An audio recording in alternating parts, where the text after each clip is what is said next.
ആധാർ കാർഡിൽ ഹിജാബ് ധരിച്ചുള്ള ഫോട്ടോ വേണ്ടെന്ന നിർദ്ദേശം. ചെവിയും നെറ്റിയും വ്യക്തമാകാത്ത ഫോട്ടോകൾ ആധാറിൽ നിരസിക്കപ്പെടും. ഹിജാബ് ധരിച്ചുകൊണ്ടുള്ള ഫോട്ടോ എടുക്കരുതെന്ന അക്ഷയ സംരംഭകർക്ക് ആധാർ അതോറിറ്റിയുടെ നിർദ്ദേശം. മഹേഷ് ചന്ദ്രന്റെ വിശദാംശങ്ങളുമായി. മഹേഷ്, ഏത് സാഹചര്യത്തിലാണ് ഇപ്പോൾ ഇത്തരത്തിലൊരു നിർദ്ദേശം? ആധാറിന് വേണ്ടി എടുക്കുന്ന ഫോട്ടോകളിൽ ചെവിയും നെറ്റിയും മറയരുത് നിർദ്ദേശം നേരത്തെ തന്നെ നൽകിയിരുന്നു. അങ്ങനെ ചെവിയും നെറ്റിയും മറയാതെയുള്ള ഫോട്ടോ എടുക്കാൻ നിർദ്ദേശം നൽകുകയും പരിശീലനം കൊടുക്കുകയൊക്കെ ചെയ്തിരുന്നു. എങ്കിൽ പോലും ഇപ്പോഴും ഇത്തരത്തിലേക്ക് ഹിജാബ് ധരിച്ചിട്ടുള്ള ഫോട്ടോകൾ നിരസിക്കപ്പെടുന്ന സാഹചര്യമുണ്ട് എന്ന് ഉള്ള ആ സാഹചര്യത്തിലാണ് ഇപ്പോൾ ഈ നിർദ്ദേശം പ്രത്യേകമായി കൊടുത്തിരിക്കുന്നത്.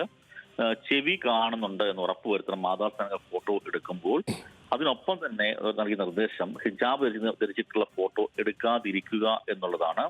ഹിജാബ് ധരിച്ചിട്ടുള്ള ഫോട്ടോയെല്ലാം ഇക്കാര്യത്തിൽ നിരസിക്കപ്പെടുന്ന സ്ഥിതിയുണ്ട്. ഈ പ്രത്യേകിച്ച് വരുന്നത് B1 ഫോട്ടോ എന്ന കാറ്റഗറിപ്പെടുത്തി ഇത് നിരസിക്കുന്നതാണ്. അങ്ങനെ നിരസിക്കപ്പെടുമ്പോൾ അതിന് നടപടിക്ക് വിധേയരായി തീരുന്നത് അക്ഷയ കേന്ദ്രങ്ങളാണ്.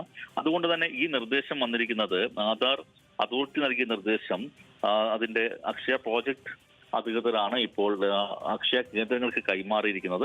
ഇത് പക്ഷേ വാട്സാപ്പ് വഴി ഒരു സന്ദേശമായാണ് നൽകിയിരിക്കുന്നത് എന്നുള്ളതാണ് അതിൽ ഏറെ ശ്രദ്ധേയമായ ഒരു കാര്യം.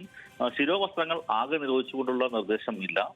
തലപ്പാവ് ധരിച്ചും ശിരോവസ്ത്രം ധരിച്ചുമൊക്കെ ഫോട്ടോ എടുക്കാം ആധാറിൽ നേരത്തെ അനുവദനീയമായിരുന്നു. പക്ഷേ ഹിജാബ് ധരിക്കുമ്പോൾ ചെവി മറയുന്നു എന്നുള്ളതാണ് പ്രത്യേക കാരണമായിട്ട് ചൂണ്ടിക്കാട്ടുന്നത്. പക്ഷേ ഇക്കാര്യത്തിൽ ആകെ ബുദ്ധിമുട്ടിലാകുന്നത് അക്ഷയ കേന്ദ്രങ്ങളാണ്. കാരണം ഇത്തരത്തിൽ ശിരോവസ്ത്രം ധരിച്ചു വരുന്ന ഹിജാബ് ധരിച്ചു വരുന്ന സ്ത്രീകളോട് എങ്ങനെയാണ് ഇത്ര നിർദ്ദേശം കൊടുക്കാൻ കഴിയുക? മാത്രമല്ല കൃത്യമായ നിർദ്ദേശം അവർക്ക് സർക്കുലർ വഴിയോ മറ്റും നൽകാതെ വാട്സാപ്പ് വഴിയാണ് നൽകിയിരിക്കുന്നത്.